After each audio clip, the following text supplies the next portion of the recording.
सेहत कार्यक्रम में आप सभी श्रोताओं का बहुत बहुत स्वागत है। आज इस कार्यक्रम में हमारी मेहमान हैं बाल विकास विशेषज्ञ डॉक्टर श्रुति कुमार। आपसे बातचीत का विषय रहेगा बच्चों का पढ़ाई में खराब प्रदर्शन और उसका निदान। डॉक्टर श्रुति कुमार, कार्यक्रम में बहुत बहुत स्वागत है आपका।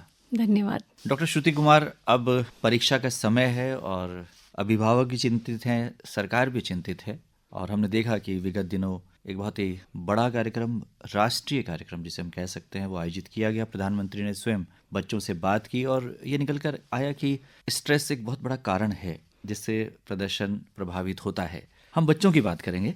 पढ़ाई में खराब प्रदर्शन का आशय क्या है? क्या समझे हम कि खराब प्रदर्शन रहा? अगर हम कहें खराब प्रदर्शन ना, तो ये एक परसेप्शन है। कई बार जो बच्चे 96%, 90% स्कोर करते हैं ना, वो भी कहते हैं हमारा प्रदर्शन खराब रहा। वो एक्सपेक्टेशन से सेट है कि हमारी एक्सपेक्टेशन अगर 98% है तो हम 92% भी आए तो भी खराब, हमें लगेगा कि हमारा खराब रहा प्रदर्शन। तो खराब ये बड़ा एक सब्जेक्टिव टर्म है। लेकिन अगर हम देखें कि अगर हम ये बात कर रहे हैं कि हाँ, ये जो खराब प्रदर्शन है वो सिग्निफिकेंट है, यानी हमें कुछ देखना है कि क्यों खराब प्रदर्शन है, तो उसके लिए अब हम तब कहेंगे या तो कोई बच्चा अपने सब्जेक्ट में फेल हो गया हो, या कई बार वो अपने क्लास में फेल हुआ हो, या लेस देन 10th परसेंटाइल वाले बच्चों में हो, या टीचर कहे कि इस बच्चे को पढ़ाना डिफिकल्ट है, या कभी कभी ऐसा भी कि जिस बच्चे का 90% से ऊपर प्रदर्शन रहता था, सडनली उसका प्रदर्शन एकदम गिर के 70% आ गया।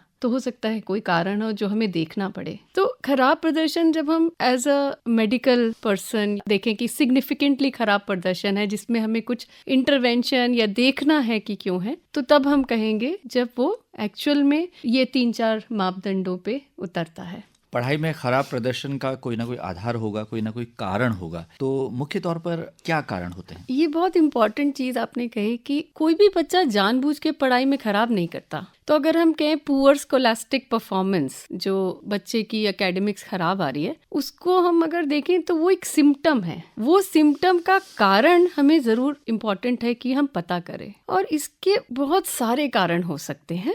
कुछ ऐसे हैं जिन पे हमको केवल हम थोड़ा थोड़ा काम करके ही इम्प्रूवमेंट होके नॉर्मल भी आ सकता है, और कुछ ऐसे कारण हैं जिन पे हमें डेफिनेटली लंबे समय तक काम करना पड़ेगा और तब भी हम पूरी हद तक उस बच्चे का निदान नहीं कर सकते, एक लिमिट तक कर सकते हैं। कारण अगर हम बात करें तो पहली चीज तो ये कि सिंपल जैसे कहते हैं ना, घर के फैक्टर्स, होम फैक्टर्स, घर में इन्वायरमेंट कैसा है, क्या माँ बाप पढ़े लिखे हैं, घर का लैंग्वेज मीडियम क्या है, कि हम तो बच्चे को कभी इंग्लिश का एक्सपोजर नहीं हुआ, सडनली माँ बाप ने तय किया कि हमें तो बच्चे को इंग्लिश मीडियम में पढ़ाना है, तो वो जो डिफरेंस है, तो वो एकदम से बच्चा क्या होगा, पुअर स्कोलास्टिक या एकेडमिक्स में एकदम पीछे हो जाएगा। जबकि अगर हम उसको हिंदी स्कूल में डालते तो वही बच्चा बहुत अच्छा कर सकता है। तो यानी जो कारण है इसका कि मुख्य तौर से कि ये मीडियम का प्रॉब्लम है, या घर में फादर बिजनेसमैन है, मदर किटी पार्टी में इन्वॉल्व है, यानी घर में स्टिमुलेटिंग इन्वायरमेंट नहीं है। ये बच्चे को भी पता है हम पढ़ के क्या करेंगे, हमें तो बिजनेस में ही बैठना है, तो वो मोटिवेटेड ही नहीं है पढ़ने के लिए। ना कभी कोई उससे घर में पूछता है कि तुम्हारा एग्जाम कैसा हुआ, क्या है। या पेरेंट्स जो है वो इलिटरेट हैं, लिबरल हैं, उनका 2 रोटी कमाने में ही सारा टाइम जा रहा है। बच्चे को भी लगता है कि मैं पढ़ाई करके क्या करूंगा, मैं पेरेंट्स की मदद कर देता हूँ। सोशल मीडिया का बहुत ज्यादा है, अभी वर्क फ्रॉम होम है पेरेंट्स के लिए, और स्पेशली ये कोविड सिचुएशन में तो स्क्रीन टाइम खूब ज्यादा है। तो उसमें थोड़ा और बड़े बच्चे एडोलेसेंट में आ जाते हैं, तो इंटरनेट गेमिंग, इसमें एडिक्शन हो गया, या नॉवेल्स पढ़ना शुरू कर दिया, और पता लगा माँ बाप तो सोच रहे हैं अंदर बैठ के बच्चा पढ़ रहा है, लेकिन एक्चुअली वो तो टीवी पे कुछ देख रहा है या मोबाइल पे कुछ गेम खेल रहा है। तो ये एक होम फैक्टर्स हैं जो हो सकते हैं। या फिर जैसे स्कूल के फैक्टर्स, कुछ स्कूल में क्या कहते हैं, पढ़ाई का जो इन्वायरमेंट है वो एकदम रोट लर्निंग है। हर बच्चे की सीखने की क्षमता अलग होती है, और हर बच्चे का जो अपनी स्ट्रेंथ्स होती हैं वो किस माध्यम से बेटर, कुछ बच्चे ऑडियो से ज़्यादा अच्छा सीखते हैं, कुछ बच्चे विजुअल लर्नर्स होते हैं। स्कूल का क्या माध्यम है या टीचर का क्या रवैया है, अगर बच्चा इतना अच्छा नहीं कर रहा तो टीचर उसको अब्यूज़ कर रहा है, या उसको दंड दे रहा है, या उसका मजाक बन रहा है, या पीयर्स उसको बुलिंग कर रहे हैं, तो ये सारे से क्या होगा, विशेष साइकिल हो जाता है, बच्चा और पीछे होता चला जाता है। दूसरी एक बहुत इंपॉर्टेंट चीज़ है मेडिकल इश्यूज। कई बच्चों को क्रॉनिक मेडिकल इलनेसेस होती हैं, जैसे एस्थमा हो गया, जिनकी वजह से हो सकता है वो बार बार एडमिट हो रहे हों, या कोई और इलनेस है जैसे बार बार हॉस्पिटलाइजेशन, बार बार बीमार हो रहे हैं। तो क्रॉनिक एब्सेंटीज्म फ्रॉम स्कूल, मतलब बार बार जो बच्चा स्कूल ही नहीं जा रहा, तो नेचुरल सी बात है कि उसका एकेडमिक परफॉर्मेंस पीछे हो जाएगा। या कुछ जी जी। और मेडिकल डिसऑर्डर्स होते हैं, जैसे कुछ विटामिन बी डेफिशिएंसी उनका, या इवन आयरन डेफिशिएंसी। इन सब चीज़ों का बच्चे के विकास और एकेडमिक्स में फर्क जरूर पड़ता है। हाइपोथायराइडिज्म एक बहुत बड़ा फैक्टर है हार्मोन्स का, जिसका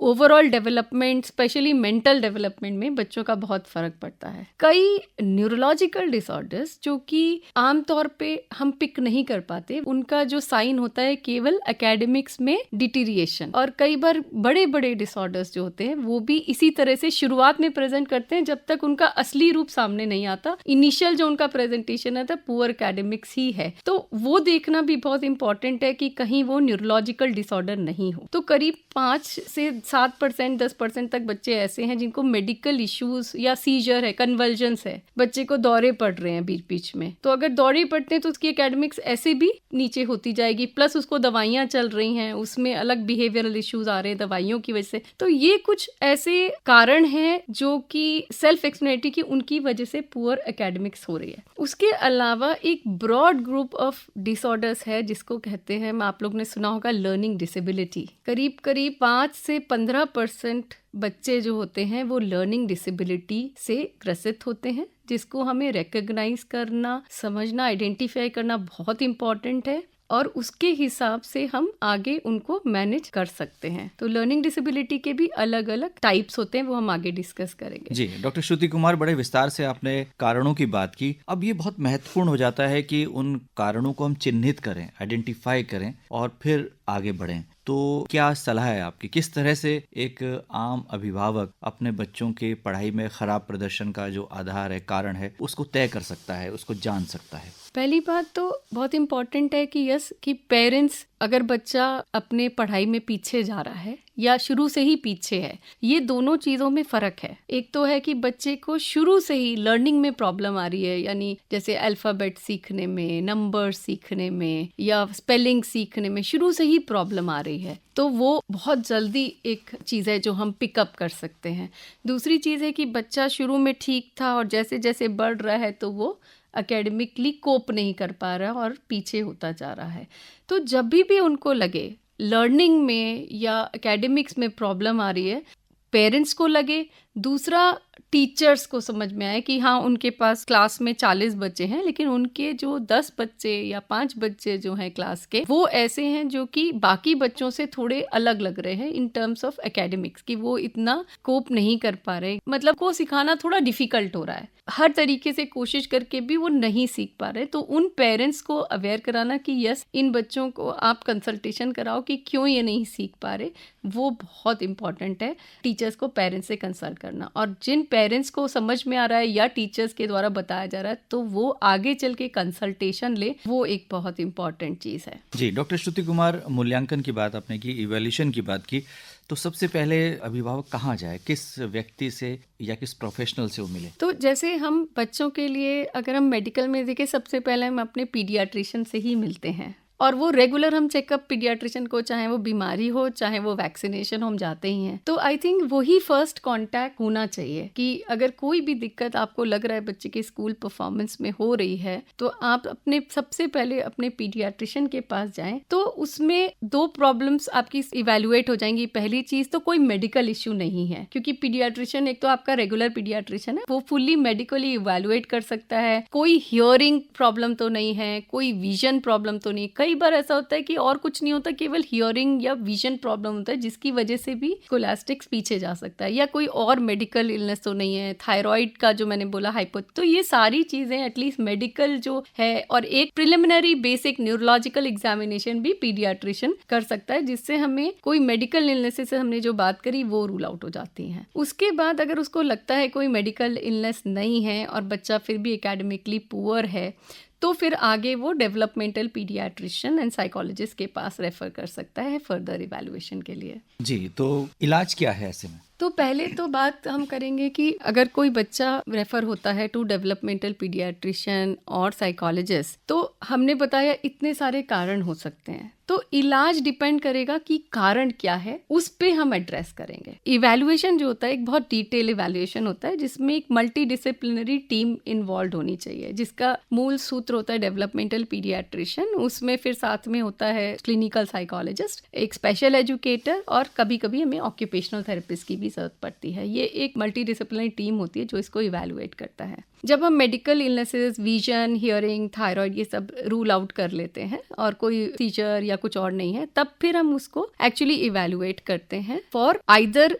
इमोशनल, साइकोलॉजिकल फैक्टर्स या होम फैक्टर्स या स्कूल फैक्टर्स, जो कि एक साइकोलॉजिस्ट या डेवलपमेंटल पीडियाट्रिशियन दोनों ही ले सकते हैं हिस्ट्री।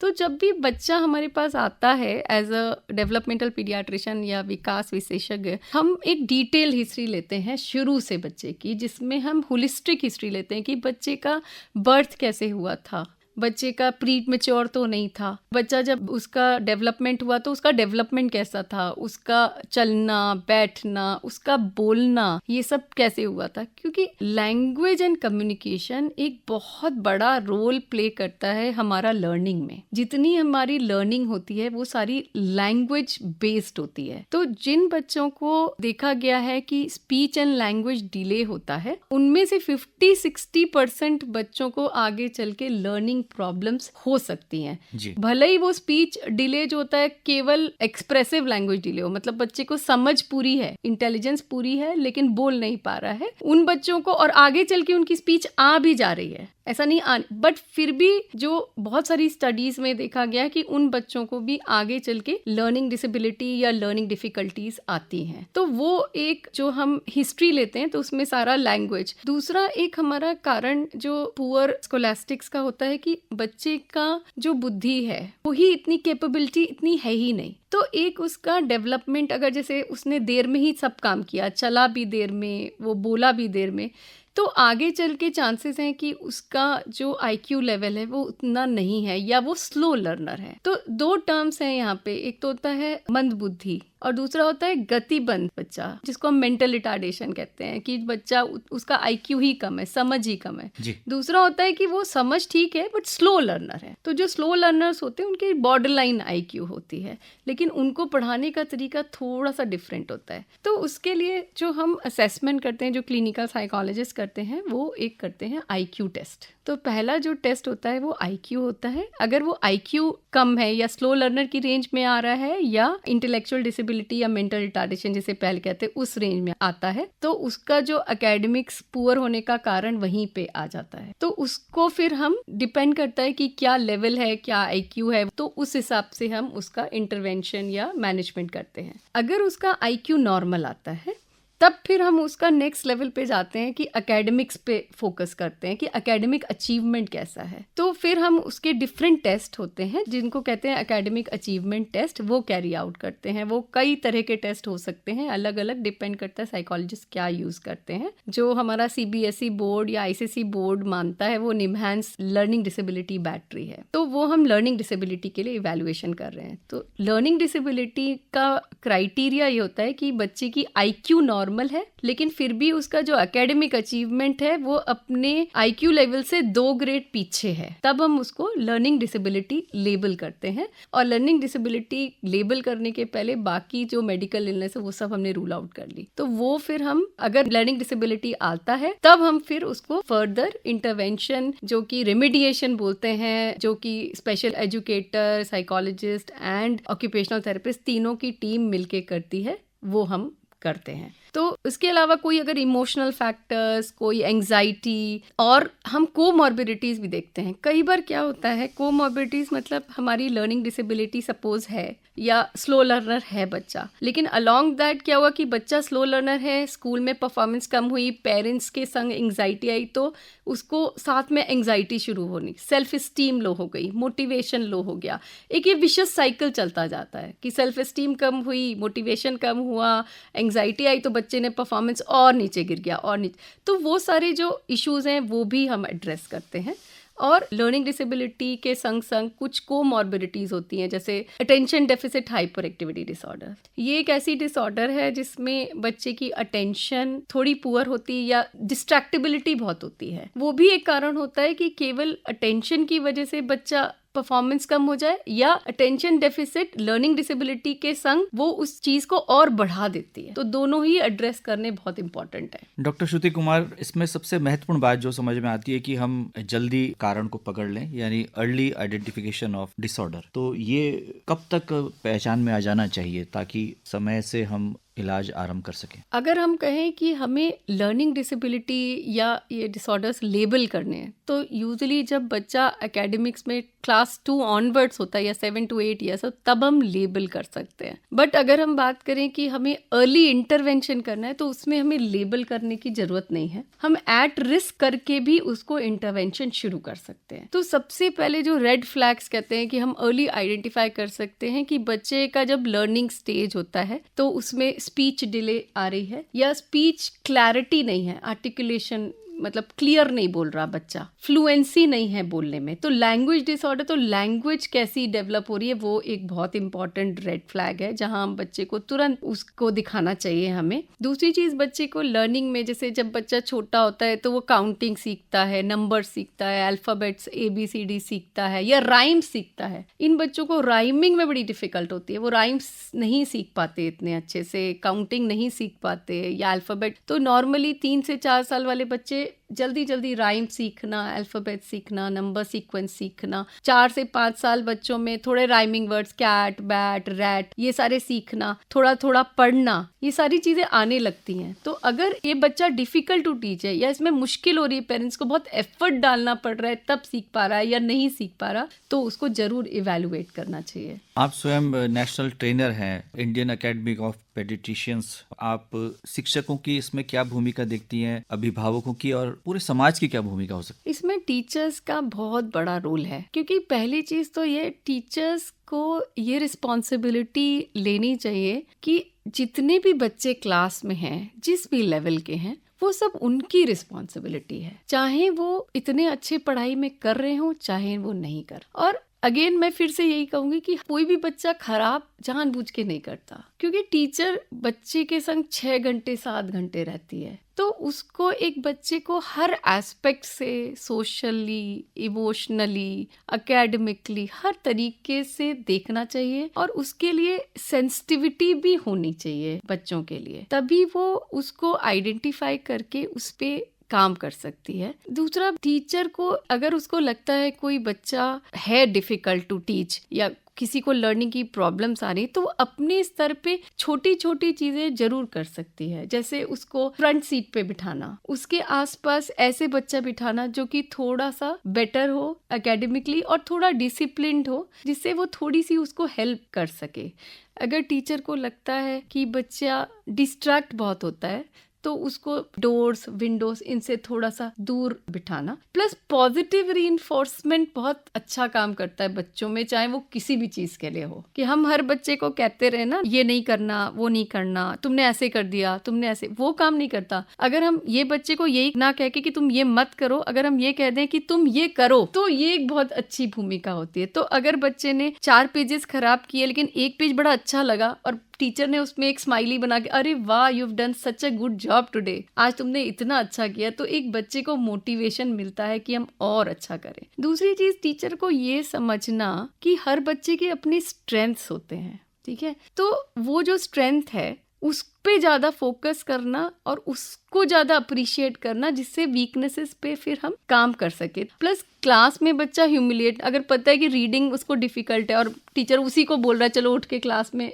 रीडिंग करो, तो ये सारी चीज़ों का थोड़ा सेंसिटिविटी रखना पड़ेगा टीचर को। और पेरेंट्स को भी अगर पता है कि हाँ बच्चे को हमारे ये प्रॉब्लम है, तो उसको एक्सेप्ट करके उस पे बच्चे को एडवोकेट करना पड़ेगा कि हाँ हमारे बच्चे में ये, जब तक वो एक्सेप्ट नहीं करेंगे तब तक वो उस पे काम भी नहीं कर सकते। बिल्कुल, आपने बहुत ही अच्छी बात बताई डॉक्टर श्रुति कुमार कि हमें ये स्वीकार करना होगा कि हमारे बच्चे में ये कमी है। उस कमी को दूर करने के लिए निरंतर प्रयास करने होंगे और ये दीर्घकालिक प्रक्रिया होगी। ये 1-2 दिन में होने वाली बात नहीं है। तो आज आप इस कार्यक्रम में आई और आपने बहुत ही महत्वपूर्ण बातें हमारे श्रोताओं के साथ साझा की कि बच्चों का जो पढ़ाई में खराब प्रदर्शन है उसके पीछे कई कारण हो सकते हैं और किस तरह से उसका निदान किया जा सकता है। आपका बहुत बहुत आभार, धन्यवाद। धन्यवाद।